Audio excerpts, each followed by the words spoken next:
Permasalahan ini sangat penting dan perlu diambil kira. Besar harapan saya untuk melihat program ini dapat dilaksanakan secara berkesan sesuai dengan setujuannya untuk merancangkan ekonomi di peringkat komuniti.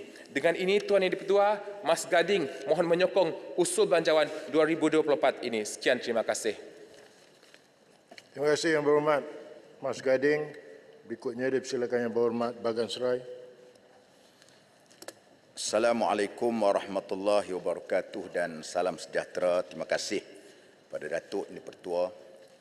Saya mulakan perbahasan saya ialah untuk berperingatan kepada kita semua mengenai Nabi SAW berpesan, khiyaru a'immatikum alladhi tuhibbunahum wa yuhibbunakum wa yusalluna alaikum wa tusalluna alaihim wa syiraru a'immatikum alladhina tabghadunahum wa yabghadunakum wa tal'anunahum wa yal'anunakum. Riwayat daripada Muslim.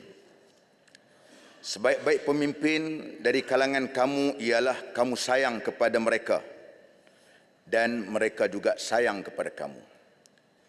Dan mereka mendoakan kepada kamu dan kamu juga mendoakan kepada mereka.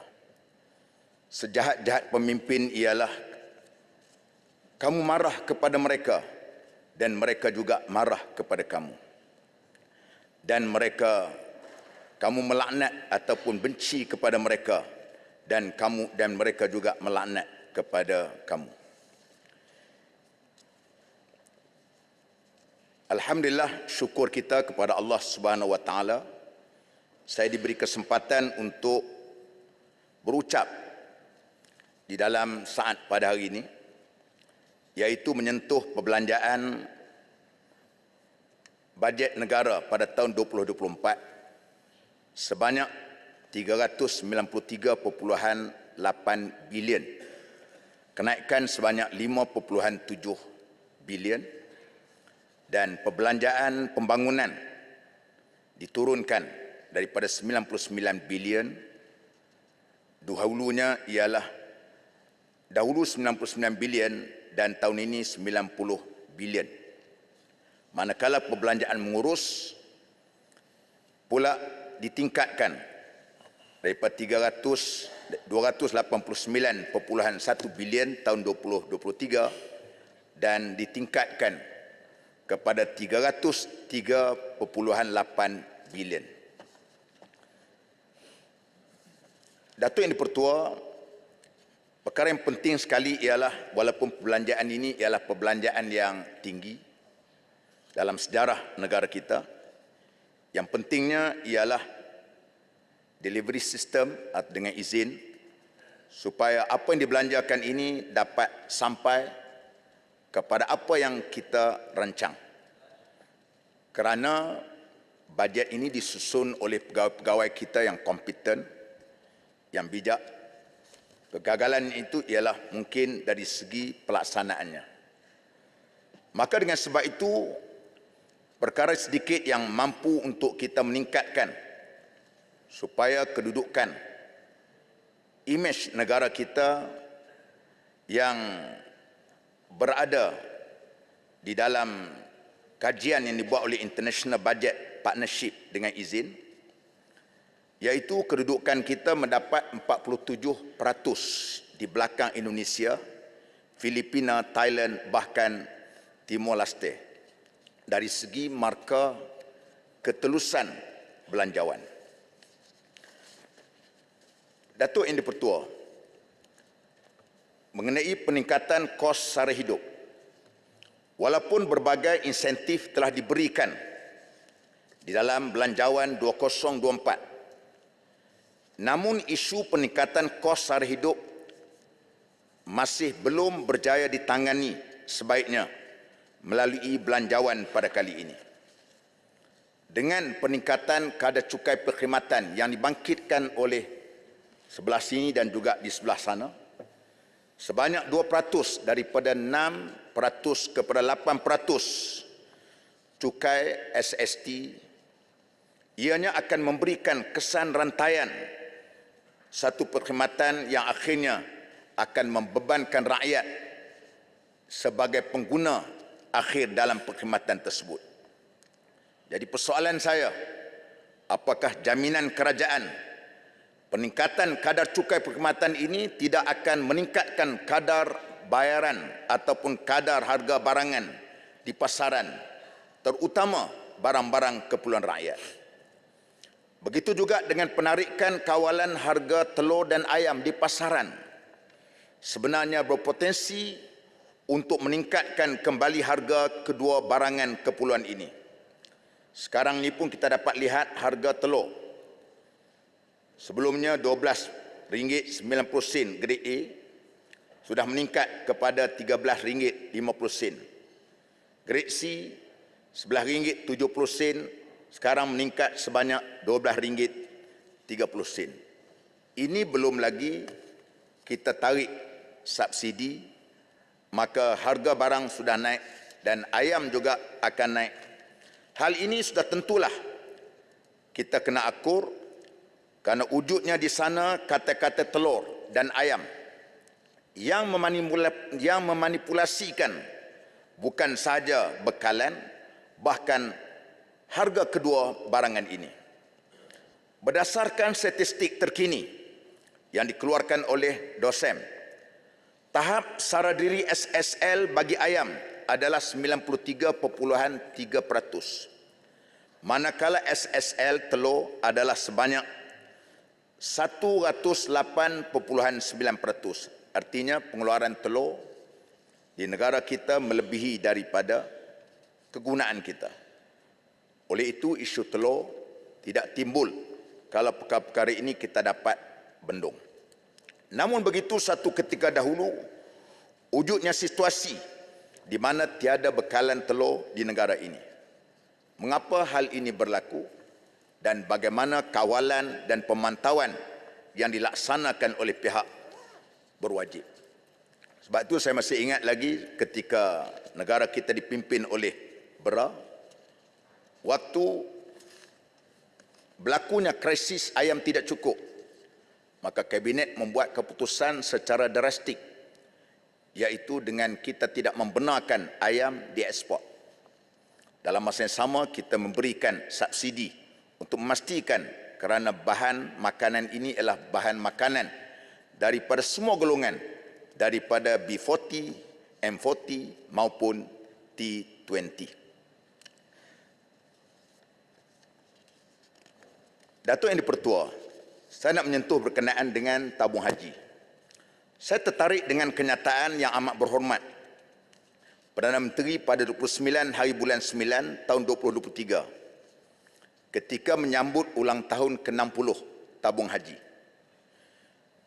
di mana SPV, iaitu Syarikat Urus Harta Jamaah, satu syarikat yang ditubuh di bawah Kementerian Keuangan pada tahun 2018, akan menyerahkan semula aset kepada lembaga tabung haji, di mana waktu diserahkan dahulu, tabung haji mengumumkan pemindahan aset yang tidak menguntungkan hampir 19.9 bilion kepada SPV Urus Harta Jamaah ini untuk memastikan aset dan liability itu sama dan aset melebihi daripada liability, membolehkan dividen diberikan.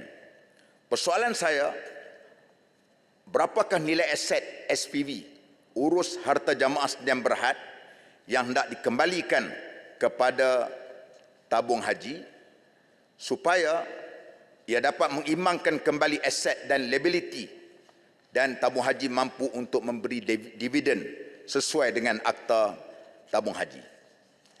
Isu yang ketiga berkenaan dengan halal. Memandangkan pembangunan industri halal akan menjadi penyumbang utama kepada negara. Persijilan halal di Malaysia mendapat kepercayaan seluruh dunia kena diambil peluang malahan jadi rojokan dunia mengenai standard halal di Malaysia. Usaha meningkatkan ekspor halal, menembusi pasaran baru dan meletakkan Malaysia sebagai peneraju dalam pasaran halal global untuk produk bernilai tinggi. Langkah-langkah yang diambil dengan menyediakan latihan industri khusus dan program persediaan halal mengikut NOSS, National Occupational Skill Standard, standard kemahiran pekerjaan kebangsaan sebagai usaha untuk meramaikan bilangan profesional dan pakar halal yang kompeten untuk menyokong pembangunan industri halal pada masa hadapan. Memanfaatkan penjiditilan sebagai hak berpusat bagi data dan perkhidmatan berkaitan halal. Platform ini akan memudahkan cara permohonan sijil, pengauditan dan pemantauan. Datuk Yang di-Pertua, walaupun kerajaan nak memperkasakan industri halal, jangan pula ada usaha untuk merosakkan SOP yang sudah cantik, yang sudah dibuat oleh pihak JAKIM dan pihak Jabatan Agama Negeri dan Majlis Agama Islam Negeri-Negeri. Alhamdulillah, sewaktu saya diamanahkan menjadi Menteri Agama, kita telah meletakkan KPI 100 hari pentadbiran saya di JAKIM ketika itu untuk menyelesaikan sekurang-kurangnya 75% permohonan sijil pengesahan halal Malaysia dalam tempoh 30 hari bagi permohonan yang tidak mempunyai teguran. Maka KPI-nya telah capai sehingga 80%. Oleh kerana saya menyebut sini, ada rungutan-rungutan yang mengatakan soal untuk mendapatkan persijilan halal JAKIM dan negeri-negeri ini agak sukar. Sebenarnya bukannya sukar, tetapi sekiranya ia dibuat mengikut apa yang telah pun diletakkan melalui SOP yang ditetapkan, insya-Allah ianya akan dapat dilakukan. Kerana SOP diletakkan 30 hari, kadang-kadang 16 hari pun sudah selesai apabila ia menepati dengan apa yang diletakkan oleh audit halal. Datuk Yang di-Pertua, maka dengan sebab itu saya ingin menegaskan dalam soal ini, kalau ada pula soal untuk hendak menguruskan soal persediaan halal serahkan kepada Halal Development Corporation yang berada di bawah MITI, namun perkara ini perlu diperhatikan kerana sebelum ini status ataupun sijil halal dikeluarkan oleh SDC, tetapi memandangkan banyak dapat rungutan di kalangan industri yang melanda pada ketika itu, JAKIM mengambil semula pengurusan persediaan halal pada tahun 2009. Datuk Yang di-Pertua, saya hendak membangkitkan berkenaan dengan beberapa perkara yang berhubung kait dengan apa yang peruntukan di kawasan saya, iaitu utamanya ialah memanglah kalau peruntukan tak nak bagi tak apa, pasal karenanya peruntukan ni konon-kononnya dituduh fitnah kami beri kepada TikTok, tak apa, tapi biarlah peruntukan ini ada di kawasan kami. Maksud dia, sekarang ni kami datang ke parlimen ini, setiap hari jabat kami didatangi oleh rakyat di sebelah sana.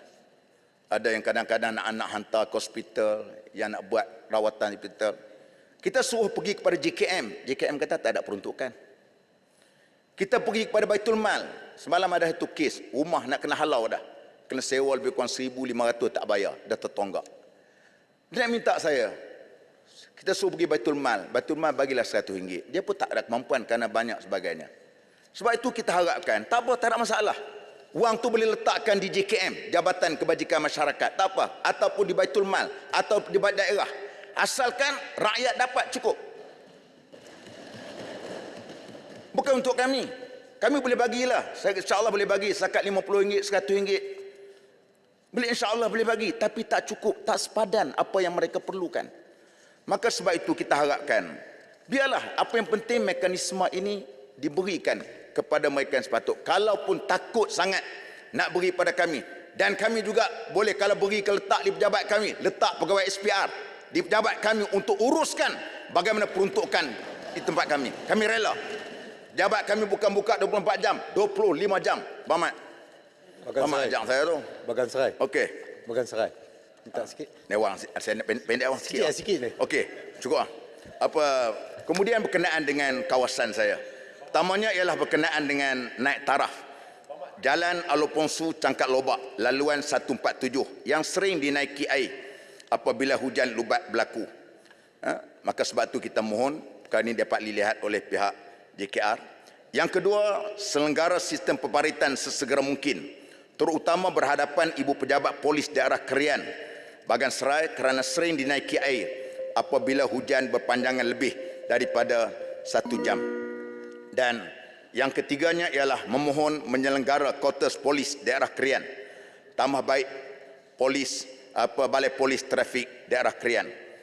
Dan yang keempatnya mengenai permohonan daripada Sekolah Menengah Sultan Alang Iskandar Semai di Bagan Serai yang memohon peruntukan ataupun dirikan Dewan Besar untuk berhimpun.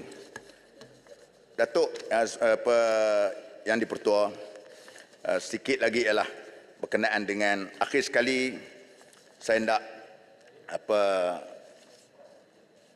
mengingatkan kepada kita semua dan rakyat Malaysia.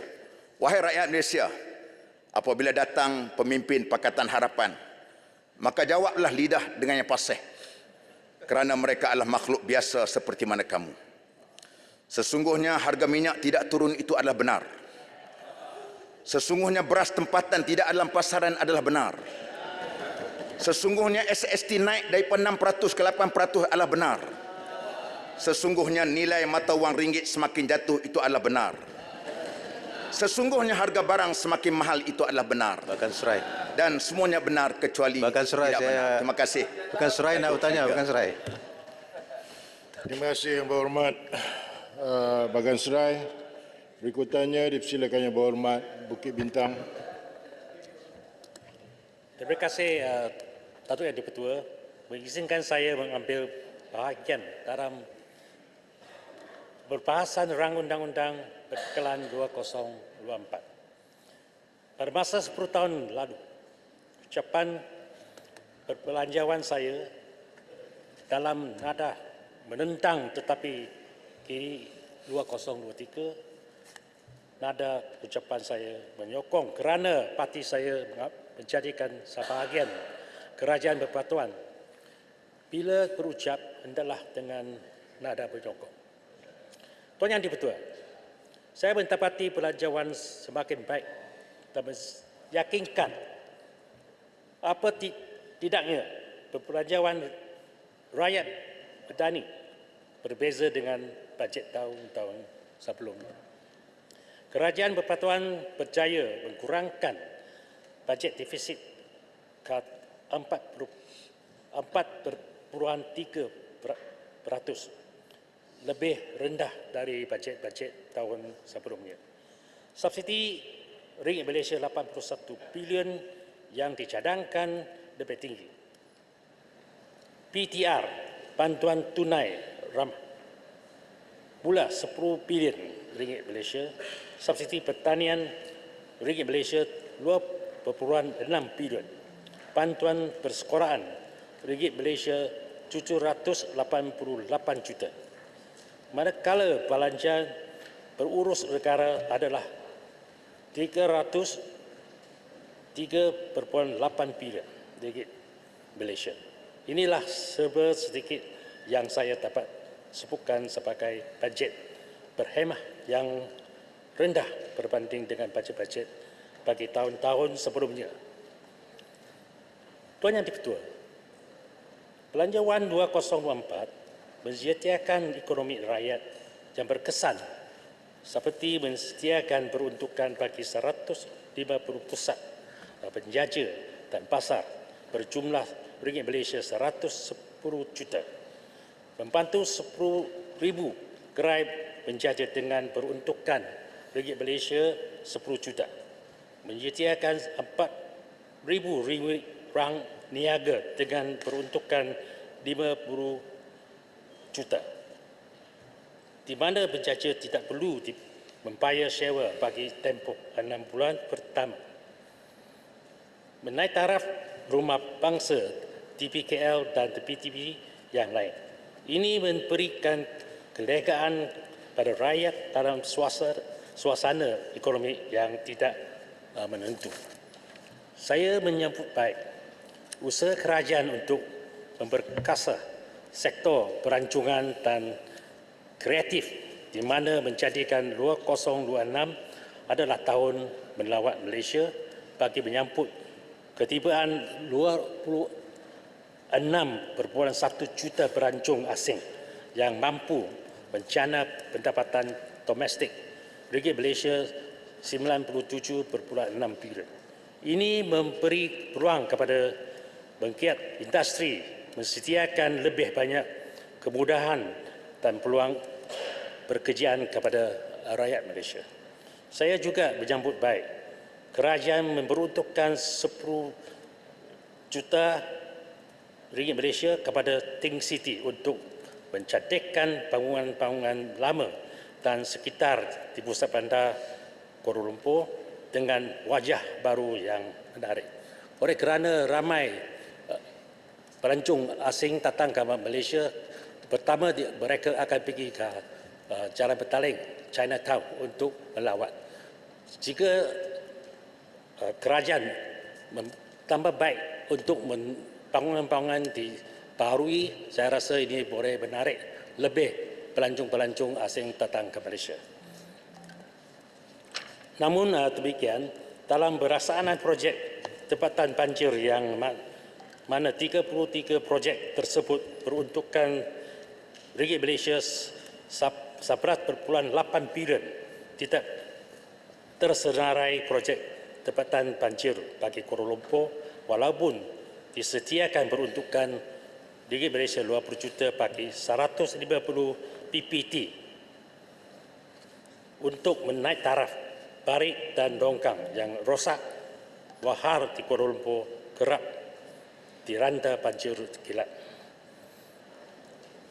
Tadu ada betul, cadangan LRT di Pulau Pinang dijadwalkan mempunyai 23 stesen dengan anggaran kos berjumlah 10 bilion ringgit Malaysia. Ini tidak sebanding dengan projek LRT yang untuk 5 stesen saja memerlukan kos 4.7 ringgit bilion untuk yang mengejut hampir separuh daripada kos LRT Pulau Pinang yang sama. Tambahan pula, 5 stesen LRT ini bukan projek greenfield, kerjaan asas, termasuk viaduct dan struktur asas. Telah pun dibentangkan di bawah kontrak semasa. Mengapa terdapat percanggahan kos yang ketara antara kedua-dua projek ini? Dewan ini, Yang Mulia ini hendaklah memperbincang isu ini untuk memastikan penggunaan wang berbayar cukai adalah secara bijak yang mengelakkan kekarkan keterusan untuk accountability dalam projek negara. Satu yang kedua, untuk meningkatkan kutipan cukai, kerajaan harus mempertimbangkan untuk membuka jalan bagi nombor forecast operator NFO berlaisensi untuk beroperasi atas tarian. NFO yang sah menghadapi persaingan dengan hebat daripada shadow ekonomi yang tidak terkawal untuk berkembang pesat dalam domen digital. Tuan Yang Dipertua, ini bukan sahaja, ini memerlukan berniaga yang sah tetapi juga meletakkan mereka sebagai sekutu dalam perjuangan menentang shadow ekonomi dengan meratakan playing field dan memerangi operasi bawah tanah ini selain dengan memudahkan pertumbuhan berkendari NFO dalam rang di atas talian. Ini akan meningkatkan keupayaan kutipan cukai dengan membenarkan pasaran menggawar selia sendiri dengan memanfaatkan dinamik yang wujud. Kita boleh mengatasi dan akhirnya mengurangkan pengaruh shadow ekonomi sambil mengoptimiskan kutipan hasil cukai untuk kebaikan negara. Saya ingin menyebut di sini peruntukan bagi adik-adik parlimen di bawah kod Jabatan Perdana Menteri. Adik-adik parlimen pembangkang termasuk dari DAP amat menderita di masa yang dulu dalam menguruskan kawasan bila para pengundi memohon bantuan yang terpaksa ditolak.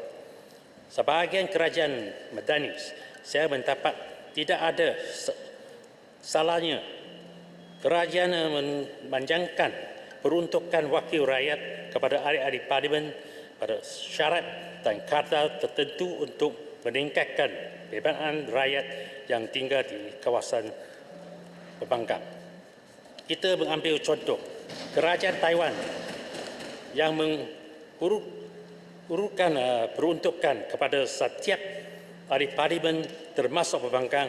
Kita perlu bertimbang rasa, tidak perlunya meminta mereka merayu kepada kerajaan untuk mendapatkan peruntukan. Sebab kalau semua ahli parlimen boleh dapat peruntukan, faedah akan dinikmati oleh penduduk-penduduk dan pengundi-pengundi di kawasan masing-masing.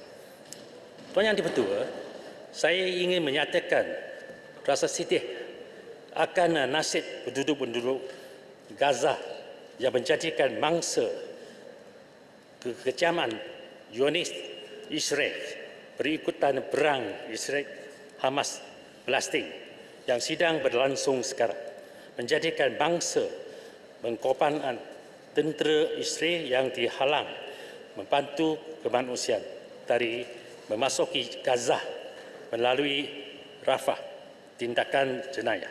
Kejam Zionis Israel patut diketuk sekeras-kerasnya dan sewajarnya penjenayah perang penjamin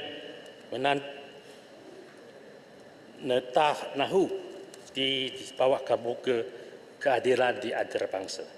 Apakah implikasi perang Israel Palestin di atas ekonomi Malaysia pada jangka panjang bila perang ini berlarutan, sedangkan perang Ukraine dan Rusia telah menjejaskan kebekalan makanan dunia? Apakah lagi perang Palestin Israel? Saya harap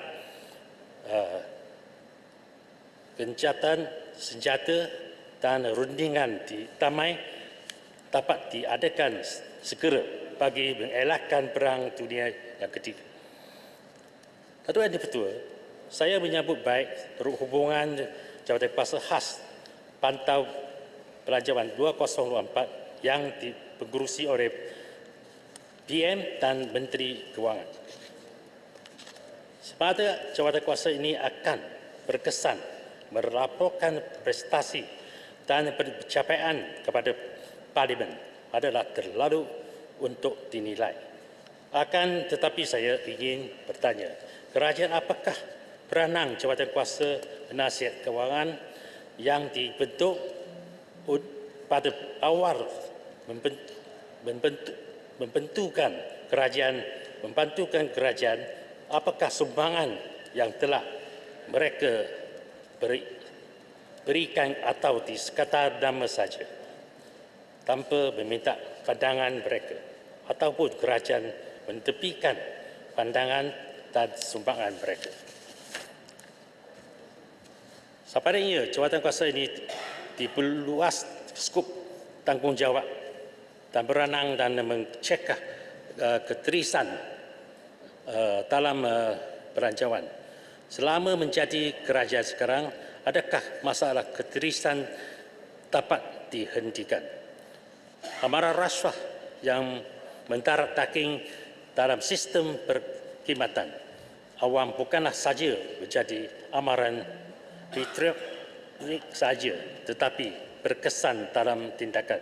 Setakat ini, sejauh mana kes rasuah berprofil tinggi maupun berprofil rendah berjaya diselesaikan. Tuan Yang Dipertua, saya juga difahamkan Putrajaya diberi tugas untuk mengambil alih pembangunan Bandar Malaysia Jalan Sungai Pisi, Kuala Lumpur. Saya berharap tapak projek Bandar Malaysia ini dapat dibangunkan untuk menyelesaikan masalah kekurangan unit rumah untuk para pekerja dalam Bandaraya Kuala Lumpur. Secara reka bentuk Bandar Malaysia mempunyai pengkirkan rumah mandani, mampu milik dan veteran ke perimeter luar. Pemaju dan mereka bentuk akan cuba menjauhkan mereka dari bahagian pembangunan yang paling rendah, menempah tetapi tasik untuk rumah mewah yang mahal. Saya bercabar Bandar Malaysia untuk memikirkan semua perkara ini untuk menggunakan model Pinnacle Duxton STB di Singapura, di mana letakkan 10,000 rumah baru di bahagian tercantik di Bandar Malaysia, berdekatan dengan kemudahan awang dan pengangkutan. Kuala Lumpur tidak perlu lebih banyak pusat pemberi belah lagi, hanya perlu meningkatkan kawasan lapang dengan hijau untuk warga kota untuk hidup dengan lebih selesa dan sihat. Bandar Malaysia seluas 486 ekar, jika setengah daripadanya kawasan digunakan untuk tujuan tersebut seperti di Center Park di New York, kawasan hijau seperti Hyde Park di London. Saya rasa ini akan membawa lebih faedah kepada penduduk-penduduk di Kuala Lumpur ini. Akhirnya, Tuan Yang Dipertua, saya ingin membangkitkan masalah kebanjiran para pekerja asing di Kuala Lumpur ini. Dan saya minta pokok kuasa mengambil tindakan untuk memastikan bahawa pendatang asing yang ramai menjadi penjaja di kawasan-kawasan di Bukit Bintang. Akhirnya, saya ucapkan terima kasih kepada Tuan Yang Dipertua membenarkan saya mengambil bahagian dalam bajet 2024. Thank you. Terima kasih Yang Berhormat Bukit Bintang. Dipersilakan Yang Berhormat Padang Rengas. Bismillahirrahmanirrahim. Assalamualaikum warahmatullahi wabarakatuh dan salam sejahtera. Terima kasih Datuk Yang Dipertua kerana memberi peluang kepada Padang Rengas untuk terus mengambil bahagian dalam pembahasan peringkat dasar Belanjawan 2024 yang telah dibentangkan oleh Yang Amat Berhormat Perdana Menteri pada 13 Oktober yang lalu. Menghayati ucapan tersebut, saya bersama ahli-ahli parlimen dari sah pembangkang dan ramai rakyat Malaysia merasakan belanjawan kali ini penuh dengan persoalan yang berlegar di minda. Banyak perkara yang telah diucapkan umpama membawa seluruh isi dewan ke alam khayalan. Lebih merisaukan lagi, banyak perkara yang diucapkan bersifat hiperbola dan berlebihan. Perkara seperti menotahkan kemiskinan yang sekali lagi diucapkan dalam ucapan belanjawan kali ini setelah diucapkan pada ucapan belanjawan pada Mac 2023 yang lalu, memberi gambaran bahawa kerajaan campuran madani ini tidak berpijak di bumi yang nyata. Bukan untuk saya menidakkan usaha murni untuk membasmikan kemiskinan oleh pihak kerajaan, tetapi apa yang diperkatakan tidak seiring dengan apa yang dilakukan. Tidak cukup dengan itu, kita menyaksikan penyusutan nilai ringgit Malaysia berbanding dolar Amerika yang kini telah mencapai RM4.79 sedolar, terburuk dalam tempoh 25 tahun, memberi gambaran bahawa ekonomi negara tidak akan pulih dalam waktu terdekat. Meskipun Yang Amat Berhormat Perdana Menteri telah menyatakan bahawa unjuran peratusan defisit belanjawan kali ini adalah pada 4.3%. Namun, dengan kejatuhan berterusan nilai ringgit Malaysia akan memberi kesan kepada unjuran peratusan defisit belanjawan ini.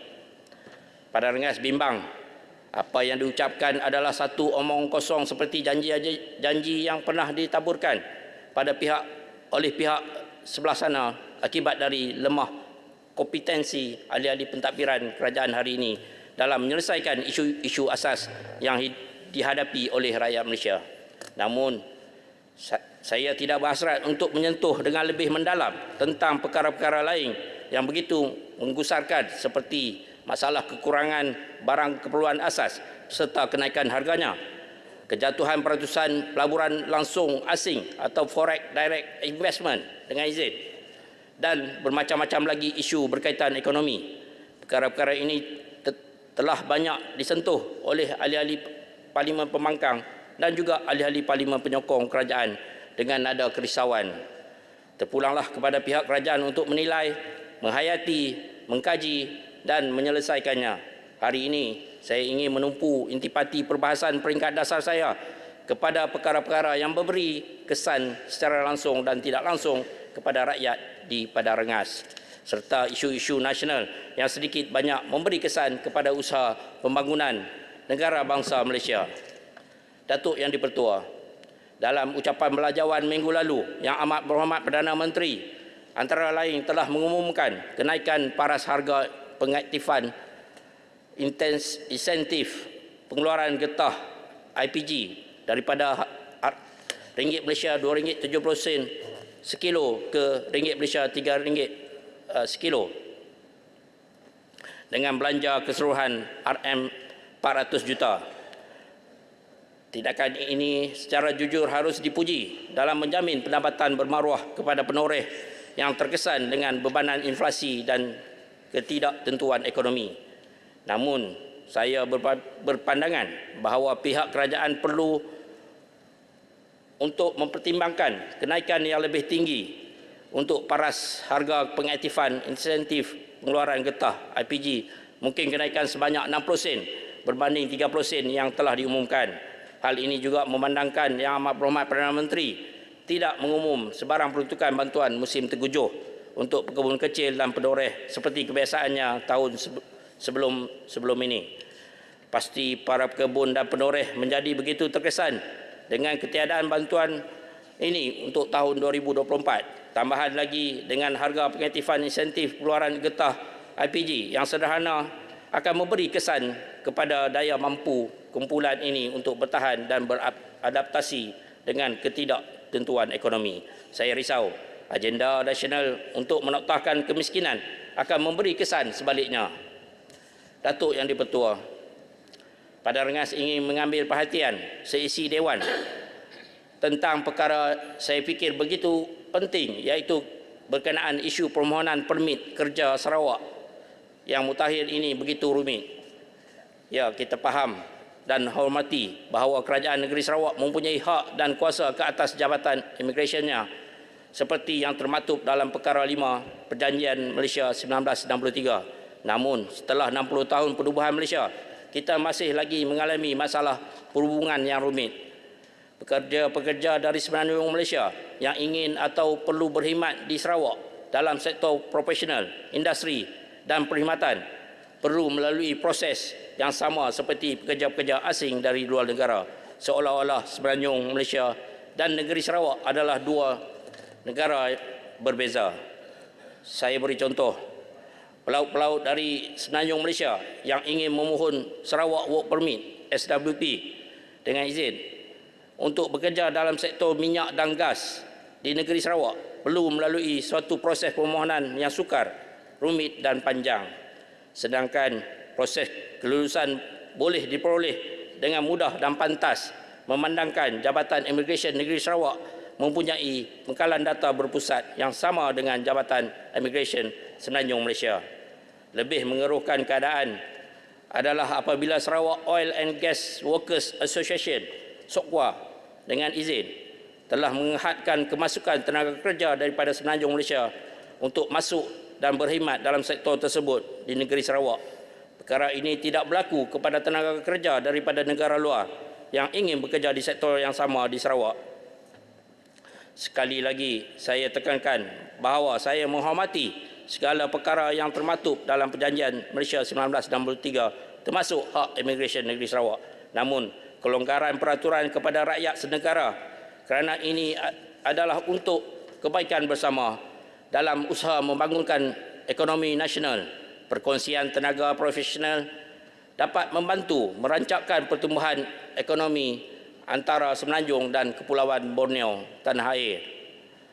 Sekatan sempadan atau penghadaan sepadan akan merencat dan merugikan pembangunan bersama semua negeri dalam Malaysia.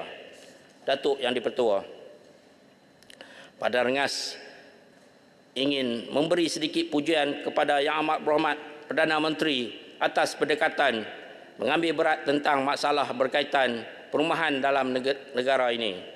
Usaha-usaha yang diumumkan seperti penubuhan pasukan khas di bawah Kementerian Pembangunan Kerajaan Tempatan KPKT untuk menyelesaikan isu projek perumahan lewat, sakit dan terbengkalai, penyediaan dana bagi meneruskan pelaksanaan program perumahan rakyat dan program rumah mesra rakyat, dan penyediaan dana untuk baik pulih dan selenggara rumah.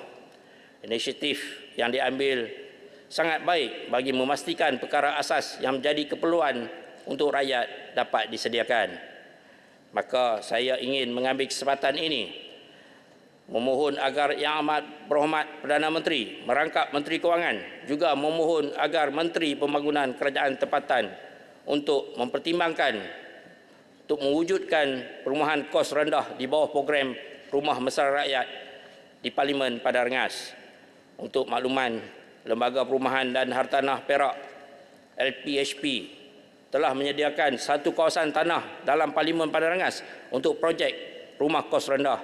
Namun, akibat permintaan yang agak rendah, projek ini belum lagi dibangunkan.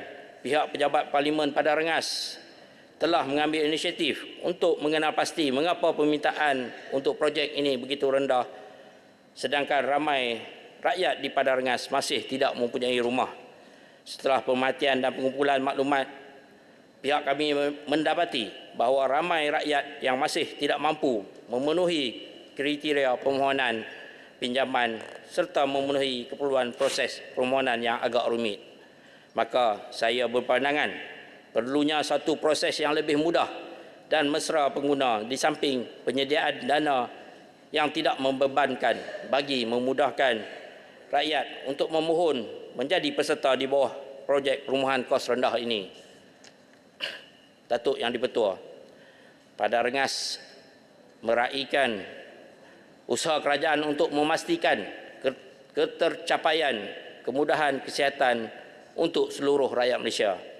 Melalui ucapan belanjawan 2024, Yang Amat Berhormat Perdana Menteri telah menyatakan komitmen pihak kerajaan untuk membaik pulih klinik-klinik daif terus diperhebat. Sejumlah RM300 juta telah diperuntukkan untuk membaik pulih 400 buah klinik daif dan uzur di seluruh Malaysia. Maka Padang Rengas ingin mengambil kesempatan untuk memohon agar pihak Kementerian Kesihatan mempertimbangkan serta menyatakan komitmen agar klinik kesihatan SAUK yang berada dalam Parlimen Padang Rengas dapat turut disertakan dalam 400 buah klinik yang dimaksudkan. Klinik kesihatan SAUK kini berada dalam keadaan yang sangat daif. Klinik ini mengalami kerosakan yang sangat teruk dan ketara. Kerosakan bumbung bocor, sistem perpaipan dan pendawaian yang uzur memberi kesan kepada kualiti perkhidmatan kepada rakyat. Saya mencadangkan agar suatu peruntukan dapat dipertimbangkan untuk membina bangunan klinik dan kuartus baru bagi klinik kesihatan SAUK, memandangkan keluasan tanah klinik ini begitu luas dan sesuai untuk pembinaan bangunan baru.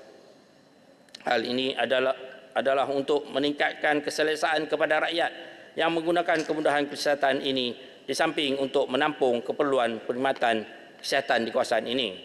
Sementara menunggu kelulusan pembinaannya, peruntukan yang telah diucapkan dalam belanjawan 2024 bolehlah digunakan untuk membaik pulih masalah yang telah dinyatakan tadi.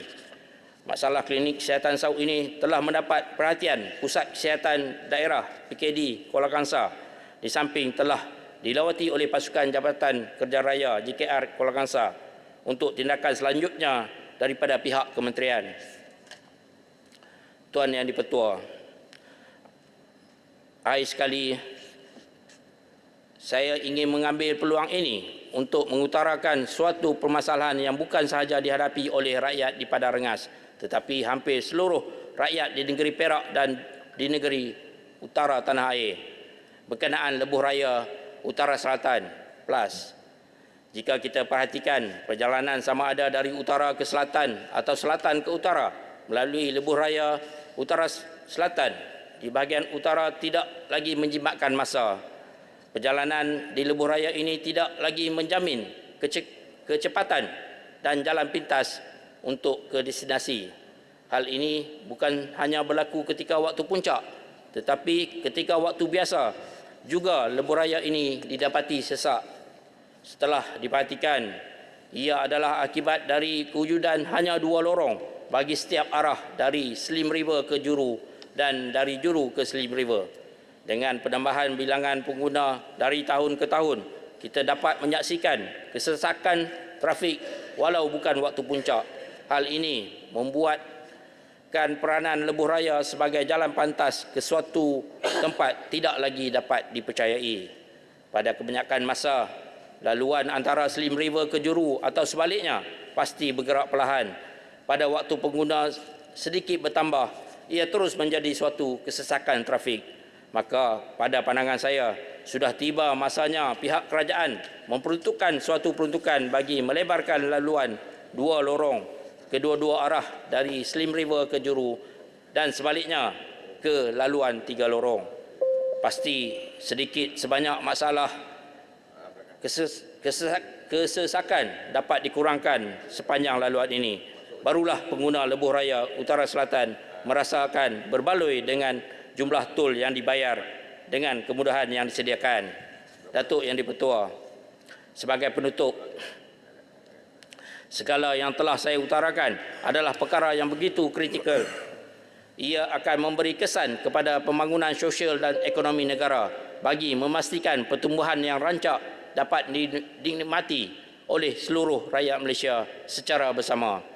Dengan kesungguhan dan tekad yang benar dan ikhlas, pastinya suatu kerajaan dapat melakukan yang terbaik untuk rakyatnya.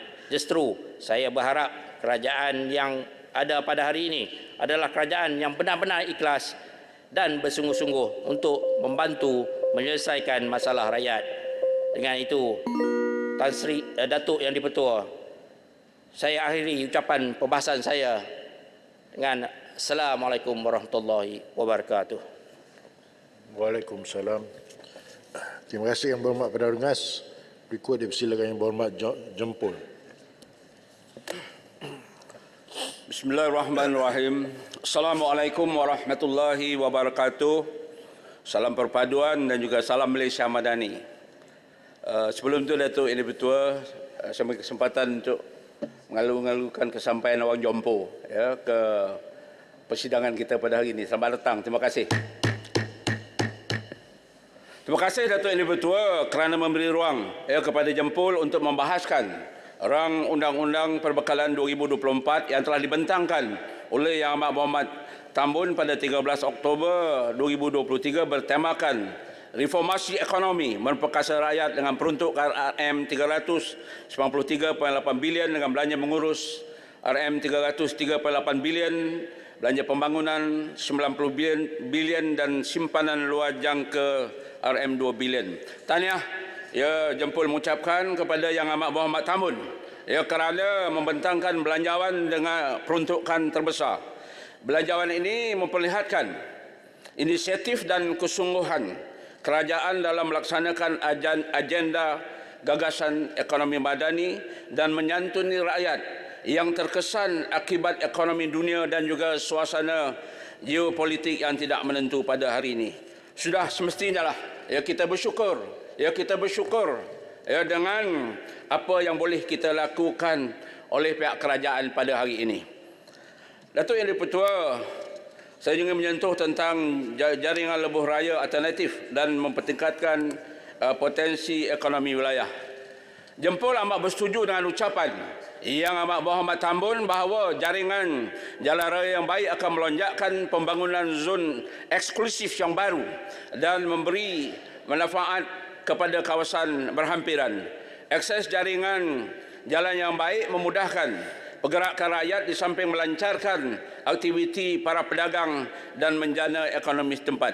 Dalam perbahasan Belanjawan 2023 dan perbahasan kajian separuh pengal RMK 12, Jempol mencadangkan keperluan lebuh raya baru dengan nama lebuh raya madani Seremban Jempol untuk menyuraikan kesesakan trafik laluan Seremban, Kuala Pilah dan juga Jempol, dan juga menjadi pemangkin pembangunan ekonomi di wilayah Negeri Sembilan Timur yang bersempadanan dengan Negeri Pahang dan juga insya-Allah jika yang menjadi kenyataan sebagai lebuh raya alternatif kedua untuk penduduk daripada negeri-negeri pantai timur ke Lembah Kelang sekaligus memendekkan masa perjalanan. Jempol mengucapkan terima kasih kepada Yang Amat Berhormat Tambun kerana telah mengumumkan cadangan pembinaan lebuh raya madani Seremban Jempol semasa lawatan Yang Amat Berhormat Perdana Menteri ke Jempol pada 27 Julai 2023. Saya mewakili Datuk Ketua mewakili rakyat Jempol memohon agar kerajaan dapat menyegerakan pelaksanaan lebuh raya madani Seremban Jempol ini. Khususnya saya fokus kepada perkhidmatan kesihatan iaitu naik taraf Hospital Jempol kepada Hospital Pakar Minor.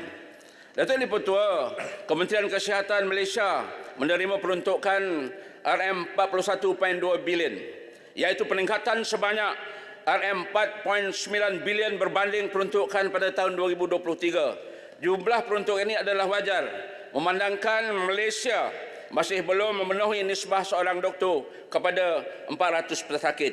Oleh demikian, ketercapaian kemudahan kesihatan perlu ditingkatkan bagi menyurai kesesakan pesakit. Dalam kertas putih kesihatan yang baru dibentang tempoh hari, Kementerian Kesihatan Malaysia ada menggariskan tonggak satu, iaitu mentransformasi penyampaian perkhidmatan kesihatan dengan subtajuk mengoptimumkan perkhidmatan penjagaan hospital bagi memastikan perkhidmatan kesihatan ditambah baik untuk keselesaan rakyat. Dalam isu ini, saya fokus kepada Hospital Jempol yang dibina pada tahun 2005 atas kategori hospital moden dengan kapasiti 104 katil, 4 katil unit rawatan rapi ICU dan juga Dewan Bedah 2 katil yang boleh memberi perkhidmatan kesihatan kepada 155,000 orang penduduk di Parlimen Jempol. Berdasarkan lawatan saya baru-baru ini ke Hospital Jempol, saya mendapati beberapa peralatan canggih telah dibekalkan seperti mesin laser mata, mesin stress test dan juga X-ray digital. Terima kasih kepada pihak Kementerian Kesihatan. Melihat kepada latar belakang Hospital Jempol yang moden dan dilengkapi dengan peralatan canggih, seharusnya ia diurus oleh doktor pakar sepenuh masa. Dengan kekurangan doktor pakar di Hospital Jempol, banyak kes terpaksa dirujuk ke Hospital Pakar Tuanku Ampan Najihah Kuala Pilah. Dalam perbahasan sebelum ini, saya telah mencadangkan Hospital Jempol dinaik taraf menjadi Hospital Pakar Minor untuk keboleh capaian perkhidmatan kesihatan yang berkualiti dan juga menyeluruh untuk penduduk Jempol dan dapat mengurangkan kesesakan pesakit di Hospital Pakar Tuanku Ampan Najihah Kuala Pilah yang sebahagian besar pesakitnya adalah daripada Hospital Jempol yang dirujuk ke sana. Apakah status permohonan naik taraf tersebut? Datuk Yang Dipertua, seterusnya sektor perladangan dan juga komoditi, harga lantai getah. Datuk Yang Dipertua, semasa membahaskan Belanjawan 2023 dahulu, saya dan beberapa orang ahli parlimen yang lain telah membangkitkan harga lantai getah dengan mencadangkan harga getah dinaikkan daripada RM2.50 kepada RM3.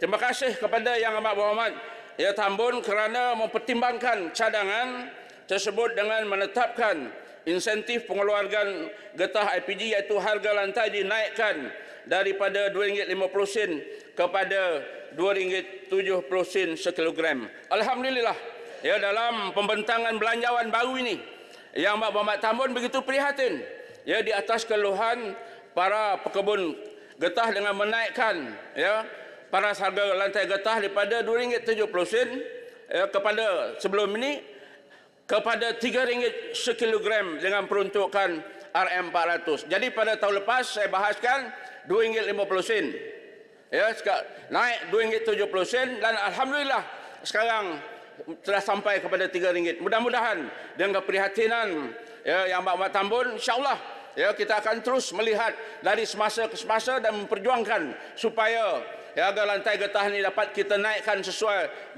dengan keadaan ekonomi negara. Kenaikan harga lantai getah ini sudah pasti dapat meringankan beban para pekebun kecil getah, ya, di seluruh negara. Datuk Yang di-Pertua, seterusnya saya fokus kepada komuniti Felda, ya, tanah rancangan Felda. Seterusnya, ya, saya menyentuh kelompok komuniti yang besar ini iaitu peneroka Felda berjumlah, ya, di seluruh negara kita 112,63,500 orang, ya, di seluruh negara, di 317 skim tanah rancangan Felda di seluruh negara. Di Parlimen Jempol saja terdapat 28 skim tanah rancangan Felda daripada 49 skim tanah rancangan Felda di Negeri Sembilan. Saya fokus kepada hasil sumbangan peneroka Felda, ya, kepada ekonomi negara. Datuk Yang di-Pertua, saya dapat maklumat daripada Felda bahawa sumbangan hasil peneroka seluruh Malaysia untuk pendapatan negara berjumlah RM7 bilion, ya, bagi tahun 2023 setakat hari ini.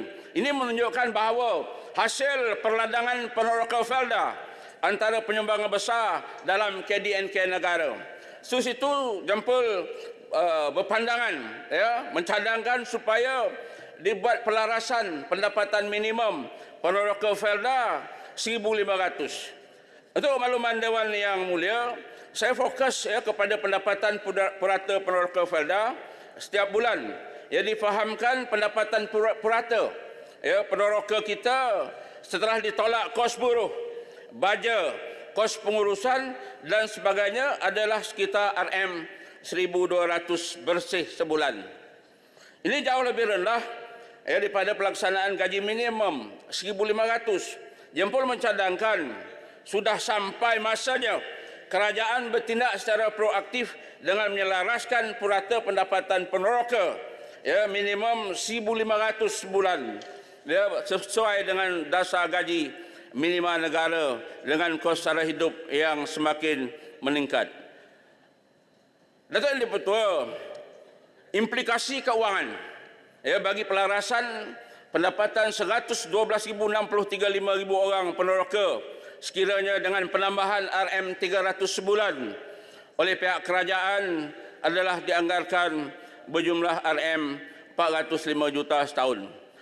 Pelarasan ini amat perlu bagi meringankan beban hidup, ya, masyarakat peneroka Felda. Saya ingin juga apa pandangan pihak kerajaan berhubung dengan perkara ini. Seterusnya, masih lagi berkisar di kalangan, ya, ataupun di bawah tajuk Felda, iaitu subsidi baja Felda.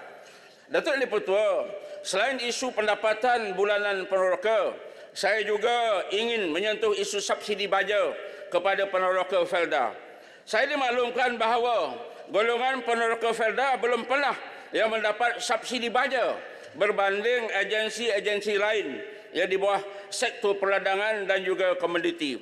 Untuk makluman Dewan Yang Mulia ini, dalam menjalankan aktiviti perladangan, jumlah, ya, perbelanjaan membeli baja bagi seorang peneroka atau setiap peneroka adalah lebih kurang 8,500, ya, setahun. Secara kiraan kasar, anggaran perbelanjaan bagi belian baja peneroka di seluruh negara adalah sekitar 957 juta, ya, untuk kawasan ladang seluas 480,000 hektar, ya, di seluruh negara. Dengan sumbangan hasil peneroka, ya, berjumlah RM7 bilion kepada pendapatan negara, Jempol, ya, mencadangkan pihak kerajaan mempertimbangkan subsidi baja sekurang-kurangnya 30% ya kepada peneroka Felda.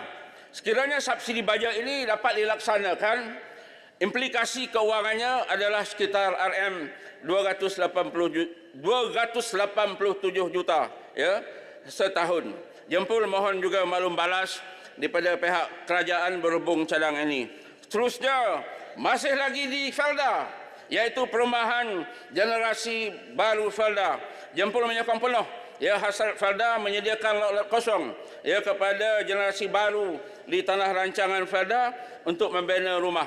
Memandangkan sebahagian besar generasi baru ya yang menetap di kawasan Felda ini tidak mempunyai pendapatan tetap, Jempol mencadangkan agar mereka diberi bantuan pinjaman perumahan dan kemudahan pembiayaan bagi mereka membina rumah pertama di kawasan Felda. Apakah langkah yang diambil oleh pihak kerajaan berhubung perkara tersebut?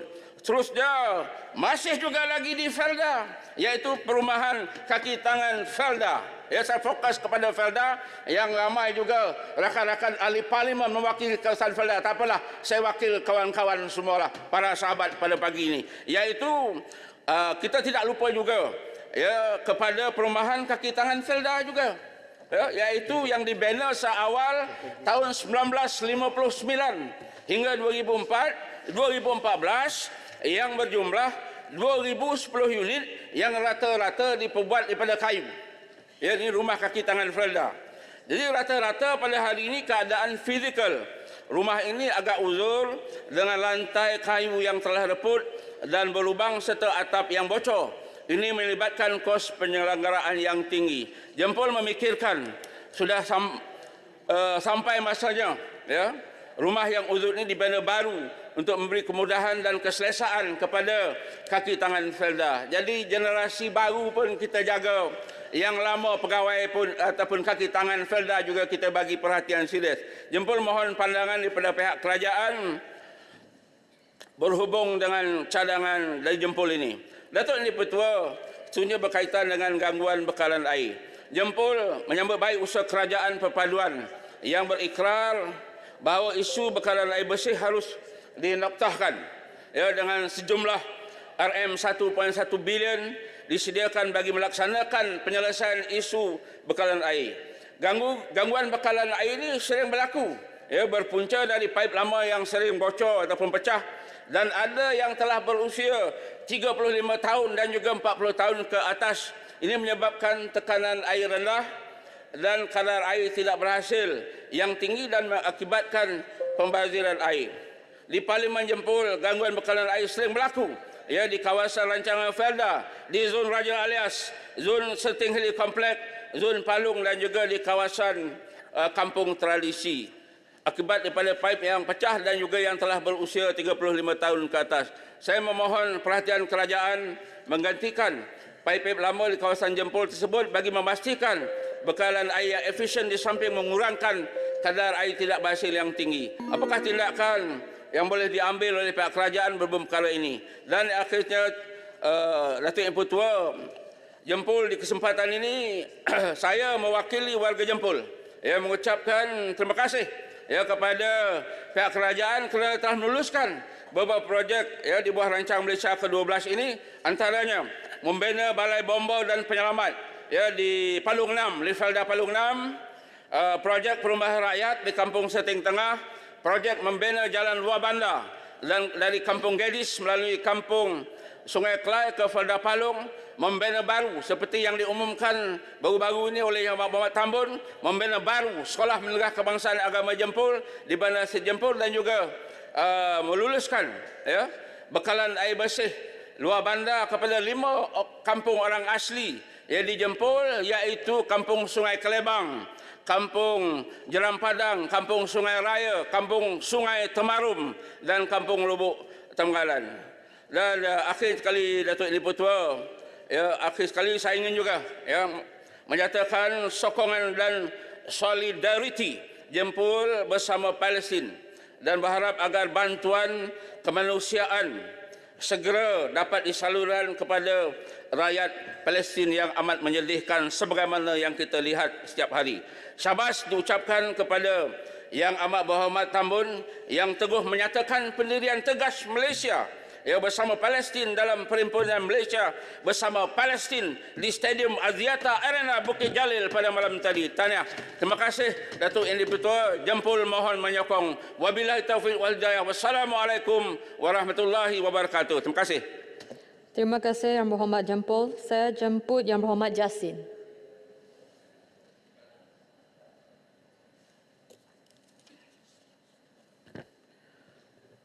Bismillahirrahmanirrahim. Assalamualaikum warahmatullahi wabarakatuh. Tuan Yang di-Pertua, saya berterima kasih di atas peluang yang diberikan kepada Jasin untuk terlibat sama di dalam perbahasan Belanjawan 2024. Tuan Yang di-Pertua, sebelum ikut membahaskan Belanjawan 2024 ini, saya ingin menzahirkan perasaan ukhuwah dan kemanusiaan yang mendalam terhadap umat Islam dan rakyat Palestin di Gaza yang terjajah.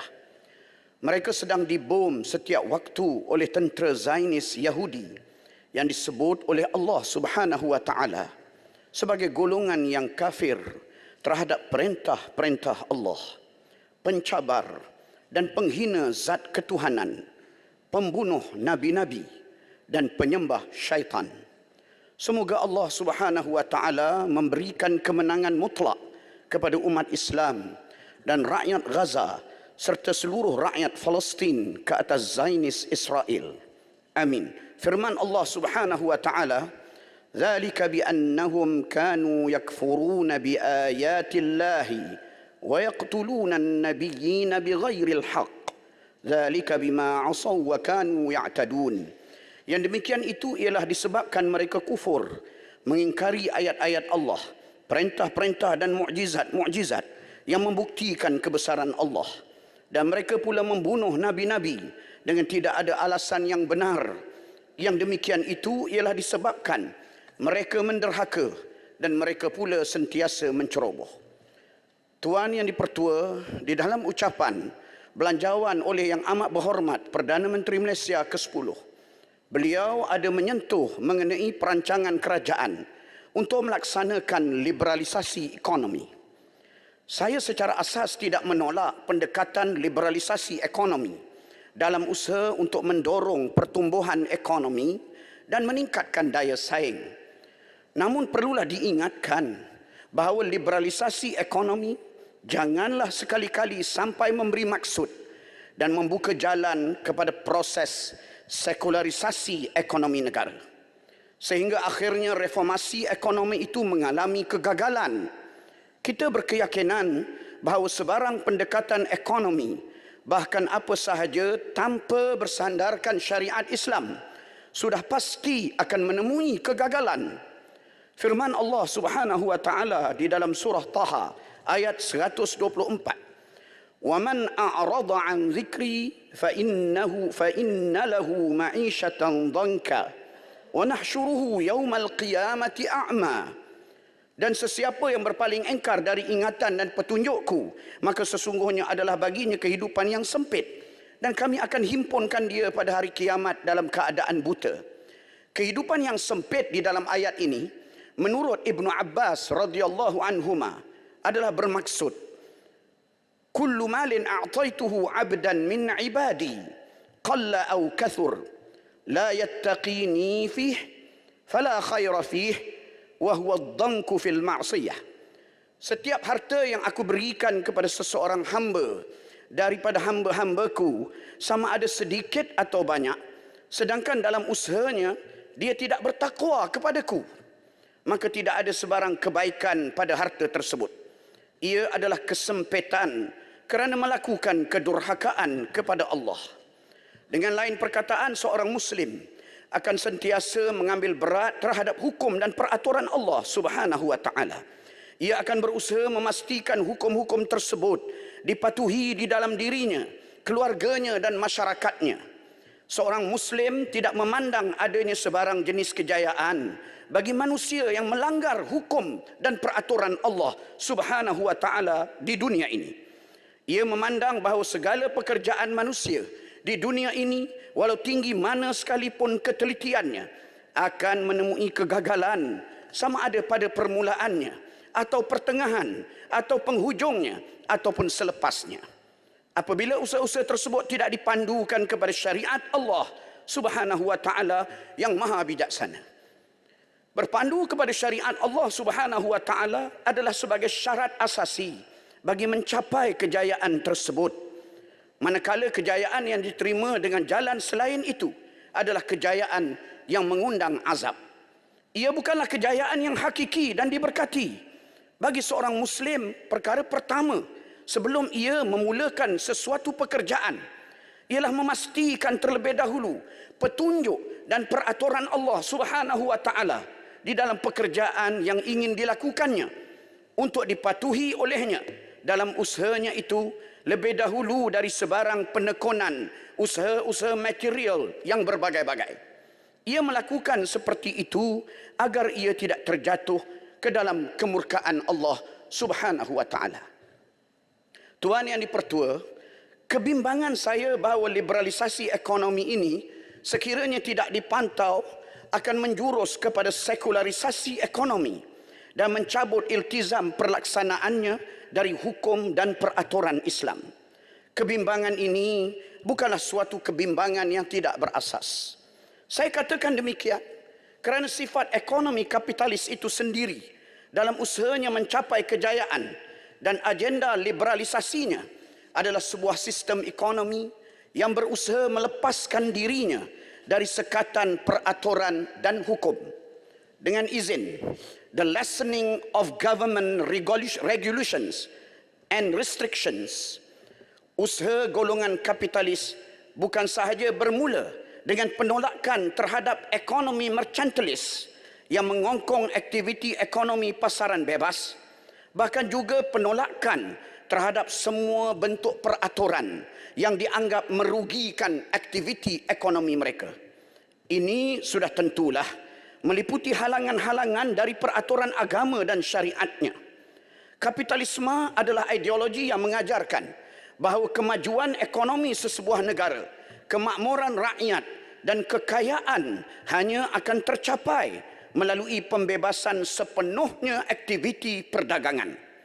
Kebebasan ini telah menjerumuskan aktiviti perdagangan moden kepada bentuk-bentuk perdagangan yang mengenepikan nilai-nilai akhlak, agama dan kemanusiaan. Dalam mengejar keuntungan, manusia diasuh menjadi hamba kepada keseronokan dunia dan sebagai jentera yang menghancurkan nilai-nilai akhlak yang tinggi dan menghapuskan kesetiaan manusia kepada nilai dan peraturan agama dan penghormatan manusia kepada Tuhan. Seterusnya, sikap tidak tegas kerajaan dalam mempertahankan kesucian kalimah Allah dari pentafsiran yang salah, seakan-akan melihat usaha melindungi akidah Islam adalah perkara yang remeh. Demikian juga tidak adanya kesungguhan kerajaan untuk mempertahankan kesucian perundangan Islam dalam keadaan golongan liberal dan pendukung-pendukung mereka sedang bertubi-tubi mencabar syariat Islam dan perundangannya, iaitu perundangan Islam yang jelas selari dengan perlembagaan negara dan berada di bawah naungan Raja-Raja Melayu. Ia sudah tentulah merupakan langkah yang sangat membahayakan masa depan eksistensi Islam dan orang-orang Melayu Islam di dalam negara ini. Malangnya, sehingga saat ini kerajaan tidak berbuat apa-apa. Seterusnya, sikap biadab penganjur Freedom for Palestine yang melarang para peserta bertakbir, sedangkan bertakbir membesarkan Allah adalah merupakan syiar Islam yang sangat penting dalam kehidupan seorang Muslim. Bertakbir bukan sahaja diperintahkan di dalam mengerjakan solat atau ibadah haji ataupun menyambut kedatangan hari raya, bahkan juga di dalam pertempuran perang atau berdepan dengan sebarang bentuk mara bahaya. Sabda Rasulullah sallallahu alaihi wasallam di dalam sebuah hadis qudsi, "Fa in zakarani fi nafsihi, zakartuhu fi nafsi, wa in zakarani fi mala'in, zakartuhu fi mala'in khairin minhum." Jika ia menyebutku di dalam dirinya, maka aku menyebutnya pada diriku. Dan jika ia menyebutku pada khalayak ramai, maka aku menyebutnya pada khalayak ramai yang lebih baik dari mereka. Sikap lunak kerajaan terhadap penganjur tersebut, seperti tergambar di dalam jawapan Yang Berhormat Menteri Dalam Negeri, adalah sangat membimbangkan. Menjadikan perhimpunan Solidariti untuk Palestin sebagai alat bagi menyebarkan nilai-nilai sekular liberal kepada umat Islam negara ini adalah perbuatan hipokrit yang tidak boleh dibenarkan menjadi budaya di dalam negara ini. Begitu juga dengan sikap lunak kerajaan terhadap tindakan sebahagian orang-orang kafir yang dengan sengaja mempermain-mainkan tafsiran Al-Quran. Dan terakhir, kita dikejutkan dengan cadangan kerajaan untuk menurunkan kadar duty hiburan kepada 10% bagi persembahan pentas terhadap artis antarabangsa. Walhal konsert-konsert artis antarabangsa sewajarnya hendaklah dihentikan dan bukannya digalakkan lantaran pengaruh negatif yang mereka bawa dan budaya kuning yang bercanggah dengan Islam dan adab ketimuran. Tuan yang dipertua, kemusnahan yang telah dibawa oleh pendekatan ekonomi kapitalis di dunia ini, suka saya peringatkan, sebenarnya bukanlah suatu kebetulan, tetapi ianya adalah suatu kemestian dan tuntutan dalam ekonomi kapitalis untuk menjamin kekuatan dan survival ekonomi mereka. Dengan lain perkataan, semakin maju ekonomi sebuah masyarakat kapitalis, maka dengan nisbah itu jugalah semakin hancurnya nilai-nilai akhlak manusia dan terhapusnya kesetiaan mereka terhadap agama. Di bawah sistem ekonomi sekular, manusia dengan segala nilai-nilai luhurnya sedang dipimpin menuju kehancuran. Saya berharap, walaupun secara skeptikal, bahawa di sebalik kebimbangan-kebimbangan yang telah saya sebutkan tadi, liberalisasi ekonomi yang cuba diperkenalkan oleh kerajaan dalam belanjawan 2024 ini sama sekali bukanlah bermakna kita sedang menuju kepada sekularisasi. Tuan yang dipertua, dalam kesempatan ini saya ingin mengulangi hasrat rakyat Jasin Bistari untuk mendapatkan peruntukan tambahan bagi pembinaan sebuah masjid di Mukim Air Panas daerah Jasin. Masjid As-Salam yang dapat menampung 1,500 jamaah. Kos pembinaan yang tidak kurang daripada RM8.5 juta tidak mampu dilaksanakan tanpa bantuan dana dari kerajaan persekutuan. Karya Jasin Bistari meliputi Taman BJB Seksyen 1, Taman BJB Seksyen 2, Taman BJB Seksyen 3, Taman BJB Seksyen 4 dan perkampungan tersusun Jasin Bistari. Dengan kepadatan penduduk yang semakin tinggi di Qaryah Bandar Jasin Bistari ini, serta jarak yang jauh dari Masjid Muhaimin, Bemban dan dari Masjid Air Merbau, keperluan rakyat Jasin Bistari kepada sebuah masjid besar di qaryah mereka adalah sangat mendesak.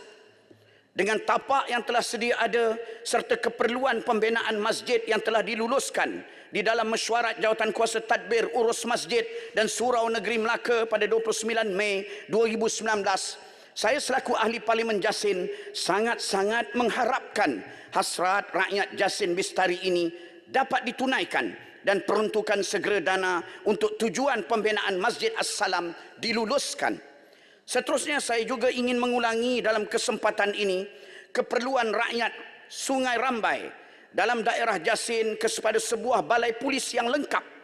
Keluasan kawasan pentadbiran balai polis Sungai Rambai iaitu 44.5 km persegi dengan kepadatan penduduk seramai 28,082 orang, yang bermakna nisbah anggota yang bertugas dan penduduk adalah seorang anggota polis bagi 3,510 orang.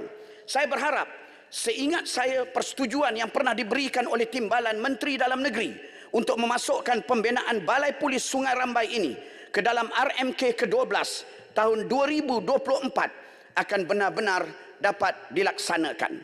Saya juga ingin mencadangkan, berdasarkan peningkatan berlipat kali ganda penduduk daerah Jasin, agar pangkat Ketua Polis Daerah Jasin daripada pangkat DSP diangkat kepada pangkat Superintendent Polis.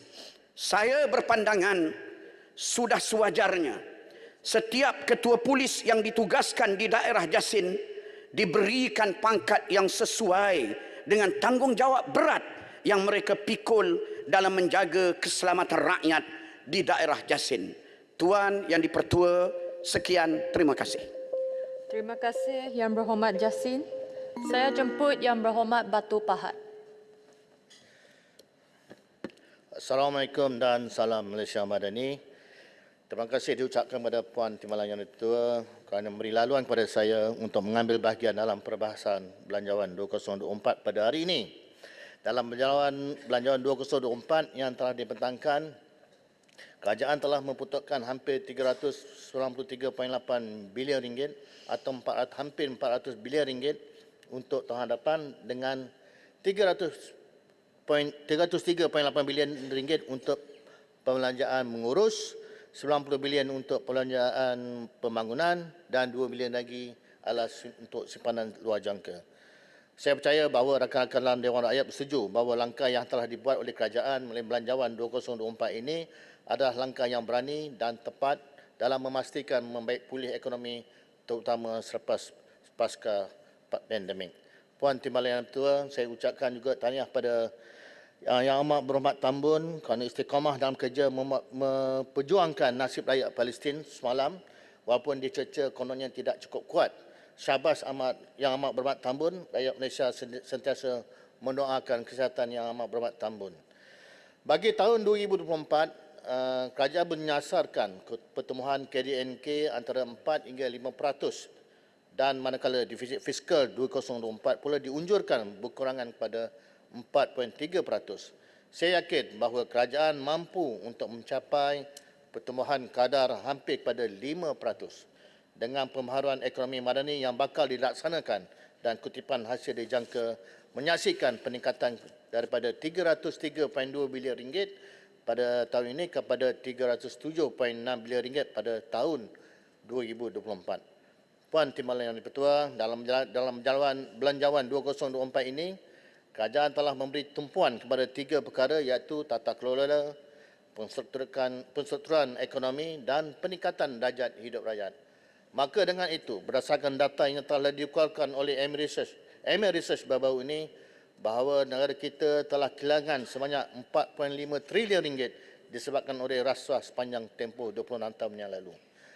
Justru itu, Batu Pahat menyokong penuh kepada usaha-usaha Yang Amat Berhormat Tambun dalam memastikan dasar-dasar yang digerakkan dalam kerangka ekonomi madani mengikut tata kelola yang baik dan yang perlu diberikan keutamaan.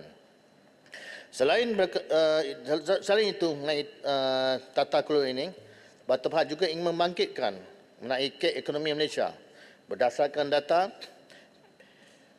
PMKS,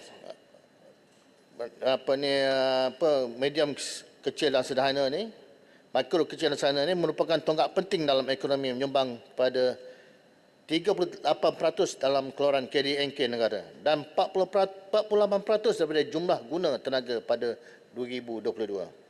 Dalam Belanjawan 2024, Yang Amat Berhormat Tambun telah menyatakan bahawa kerajaan telah memperuntukkan sebanyak 44 bilion ringgit pada PMKS mulai pinjaman atau secara langsung.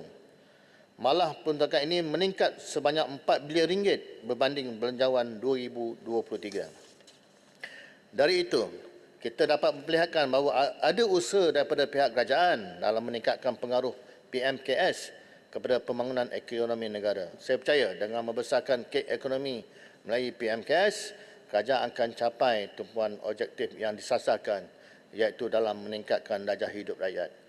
Puan Timbalan Yang Dipertua, semasa pengumuman belanjawan dibuat oleh Yang Amat Berhormat Tambun sebelum ini, ada beberapa perkara yang disebutkan oleh Perdana Menteri terutama melibatkan pemberian insentif RM1,000 kepada veteran berpencen dan tidak berpencen. Oleh itu, Batu Pahat mengucapkan jutaan terima kasih kepada kerajaan atas usaha ini. Isu veteran ini merupakan satu isu yang kecil bagi kebanyakan kita semua, tapi dia tidak melibatkan semua rakyat. Namun begitu, Batu Pahat sangat menghargai pengorbanan dan jasa veteran kerana saya juga anak seorang veteran. Jadi masalah yang dibelenggu oleh bekas tentera dan veteran ini, saya pun cepat terkesan terutama dari sudut kebajikan mereka. Mengenai sumbangan kerajaan melalui bantuan sara hidup sebanyak 300 sebulan bagi veteran tidak berpencen pada usia 60 tahun berbanding usia 80 tahun sebelum ini. Batu Pahat mengucapkan jutaan terima kasih kepada kerajaan. Sebuahan dengan itu, saya ingin mengambil perhatian dan ingin berkongsi isu-isu yang melibatkan kebajikan veteran. Saya rasa Ketri setuju dengan saya kot. Pertama, ingin saya mengenengahkan isu jurang perbezaan pencen yang amat ketara antara veteran berpencen sebelum tahun 2004 dengan veteran berpencen selepas tahun 2004 dalam pangkat yang sama. Perkara ini berlaku kerana mereka yang bersara sebelum tahun 2004 semasa tangga gaji rendah, persaraan paksa iaitu forced retirement seawal umur 40 hingga 42 tahun berbanding dengan kaki tangan kerajaan lain yang bersara pada umur 50 tahun ataupun 60 tahun. Kedua, jurang perbezaan berlaku kerana setiap kali pelarasan dan kenaikan gaji bagi anggota ATM yang sedang berkhidmat dilaksanakan, malangnya pelarasan pencen veteran pula telah diabaikan. Kenaikan pencen 2% pula yang secara automatik bermula pada tahun 2013 juga telah membuat jurang perbezaan sangat ketara. Oleh itu, mohon pihak kerajaan mengambil langkah-langkah yang wajar dalam menyelesaikan pencen lama dan yang baru. Selain itu, kebajikan veteran yang tidak berpencen juga harus diutamakan. Pasti ramai yang tertanya-tanya mengapa ada veteran yang tidak mempunyai pencen dan apa puncanya. Kita mesti faham bahawa terma perkhidmatan semasa telah membenarkan anggota ATM menamatkan perkhidmatan antara 10 hingga 18 tahun.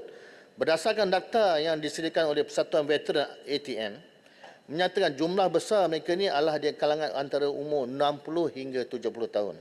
Maka golongan ini tidak mampu bekerja kerana keuzuran dan ada di antara mereka mengidap penyakit kronik akibat berkhidmat dalam tentera. Ada juga sebilangan kecil veteran hidupnya amat daif dengan allowance hari hidup bulanan sebanyak RM300 sebulan dan sudah tentu tidak mampu untuk menampung kos sara hidup mereka. Dengan itu, saya mencadangkan pemberian allowance sara hidup secara automatik apabila mereka berumur 60 tahun bermula Januari 2021 mengikut nisbah seperti berikut. Ini saya cadangkanlah. Yang berkhidmat selama 10 tahun sebanyak RM500 sebulan. Kedua, berkhidmat selama 11 tahun hingga 15 tahun sebanyak RM800 sebulan. Berkhidmat selama 16 tahun hingga 18 tahun sebanyak RM1,000 sebulan. Boleh kata ya? Saya berharap cadangan allowance ini dapat dipertimbangkan oleh pihak kerajaan dalam memastikan kebajikan golongan veteran tanpa pencen terus terbela. Dan ini boleh dijadikan satu cara dalam usaha kerajaan untuk menghargai pengorbanan pihak veteran yang telah berjuang sehingga terputus nyawa dalam mempertahankan negara. Puan Timbalan Yang Dipertua. Peraturan mesyuarat 13.1 tak cukup korum.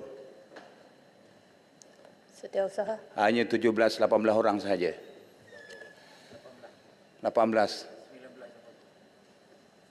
Ahli Parlimen Kerajaan cuma 7 orang.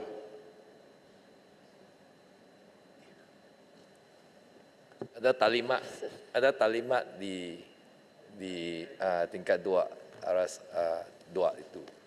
Oleh itu kebanyakan ahli parlimen menghadiri talimat yang diadakan oleh KPM.